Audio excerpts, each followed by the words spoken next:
celebrate the community's first fire tower. And before we get started, I'm going to go ahead and introduce some of our elected officials. We've got Lori Vetcher, Ward 1 council member, and is anybody else able to make that?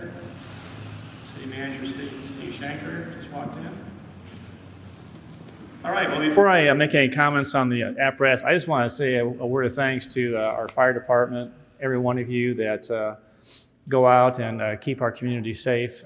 Many times we don't say thank you enough to all of the staff. It goes for law enforcement as well as for fire department. And I was just sharing with some of the staff that how important it is, and we just take for granted. You guys go out there, and it used to be, I always think of fighting fire, just putting water on something, just seeing foam and all the other things, and taking into consideration wind, and just thank you for risking your lives to keep us safe. We don't take that for granted, and thank you for your service. So, you agree? All right. So the fire tower, I had not heard that before, but it's a fire apparatus with the basket at the end of the aerial device, and I understand that it'll go up about 100 foot in the air, so that's quite a ways up there. The basket, which can hold several firefighters, will assist in high-rise rescue or a situation where elevated water stream is needed. We certainly hope that we won't need that sometime in the future, but investments in fire and rescue apparatus is really important for our Ames Fire Department, and I know it keeps all of us safer and creates for a more efficient and safer work environment for all our firefighters. And I believe this is going to be the new home for Tower 1, and it's my understanding that the previous ladder is going to be on its way up to get refurbished in the near future. So with that, it is my honor to introduce our Fire Chief, Rich Higgins, and he's going to offer some additional information and talk about what the ceremony is.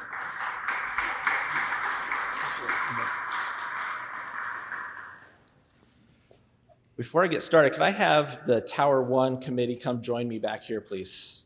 Retired members as well. All the Tower 1 committee. Kale, I know you're here. Lieutenant Buckman. Anybody else that's here? Excellent. Great.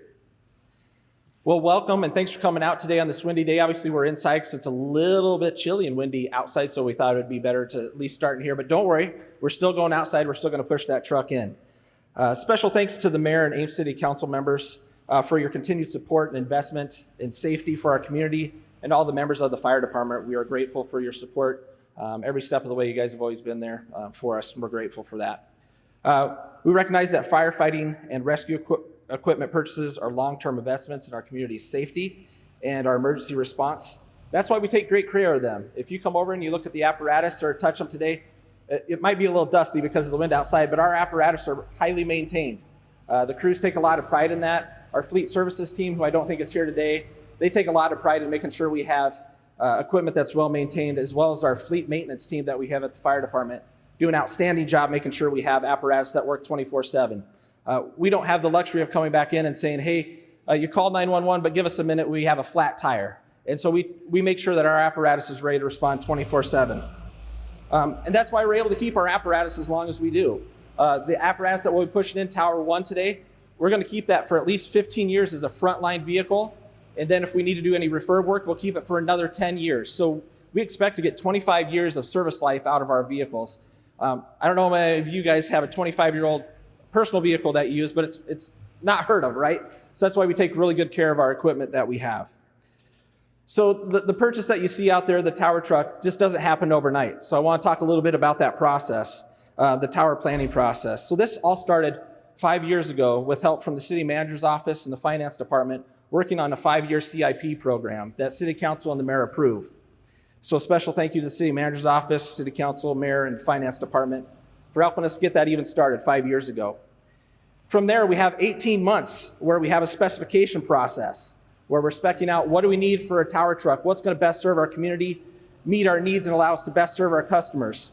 And that's where this small group, there's more of them here, but a special thank you to our tower truck planning committee that was headed by retired Deputy Fire Chief Doug Allen.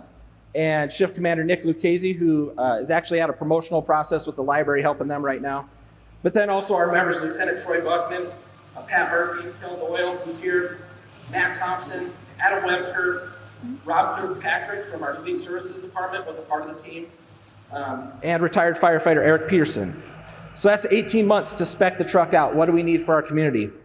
And then it's another 12 months to build that. And that's where we want to special thanks to Eric Fieberker, our salesman from Reliant Fire Apparatus, as well as for Pierce, the manufacturer, putting together such a great vehicle for our community. Oh yeah, and then we also have another 1 month process as part of that. And that's where the crews that have been led by Pat Murphy and the team down here to mount all of the equipment that goes on that apparatus. There's a ton of equipment that has to be replaced, moved from one vehicle to the next, and that team has been outstanding making that happen. So thank you to all of our committee members and our team down here for making that happen. They deserve a round of applause.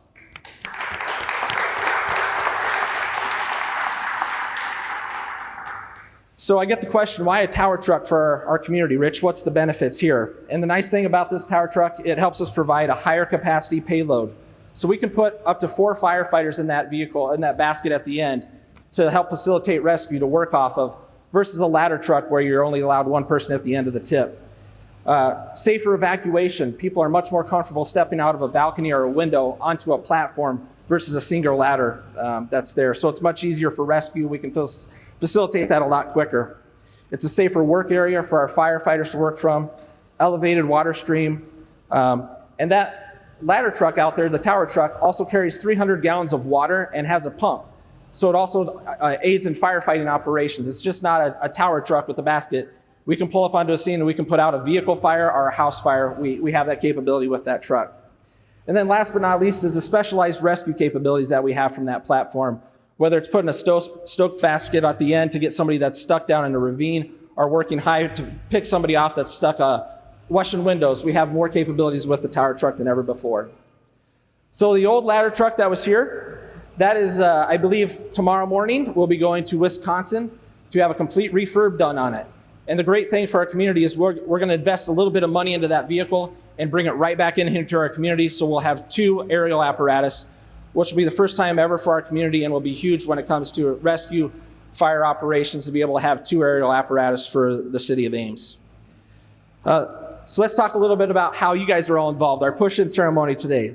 So the fire department push-in ceremony dates back into the late 1800s when horse-drawn equipment such as fire pumps, fire engines, even water bucket brigades, our hand pump engines would have to be pushed back into the station at the front apparatus as they unhitched the horses to take them to a different area. They would push the fire apparatus in today. So that's what we're going to need our entire community's help. It's only 41 tons, but I think we can do it. So if we want to make sure we stretch out, but in just a minute here, we'll open up the truck bay doors and we're going to go out and we're going to ceremonially push this vehicle into service to start serving our Ames community immediately.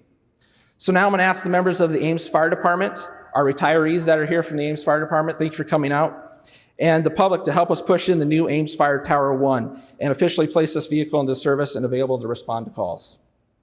Thank you for being here.